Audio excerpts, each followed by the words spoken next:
A Consumer 10 alert tonight when it comes to crowdsource funding. You know, many charities, inventors, entrepreneurs, they're turning to crowdsourcing to raise money online. Now, there's nothing wrong with that as long as you, the giver, understands what you're getting for your money.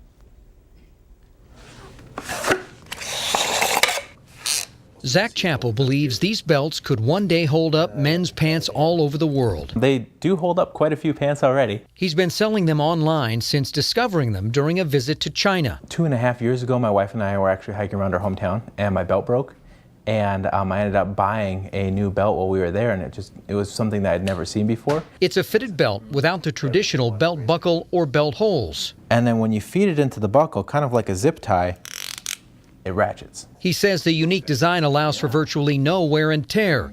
Even better, no more worn out, stretched out, poor fitting belt holes to deal with. I'm kind of a bigger guy, that's obvious to tell, and my weight fluctuates.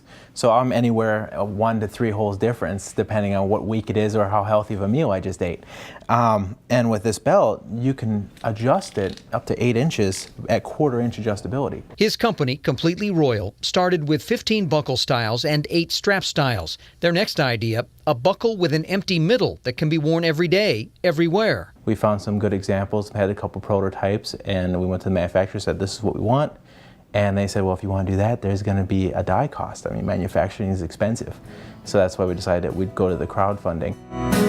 This Kickstarter is really to launch our elite line. Zach has turned to the internet, hoping to raise $17,500 through Kickstarter in the next 30 days. The crowdfunding platform is really advantageous because you're able to get your idea out to the masses really quick. Each person who pledges will receive a reward, everything from an e-card thank you to a shoehorn to a belt. Zach's convinced this is the best way for his company to grow one notch at a time. I know that after you have one of these belts, you're going to absolutely fall in love with it. And that love starts with a click. Now, the Better Business Bureau says if you're going to give to a crowdfunding project, you need to investigate before you give. Some projects have turned out to be scams, so they say don't hesitate to request more information. Only give money that you can afford to lose because it's basically a donation, and it's only tax deductible if it's given to a charity.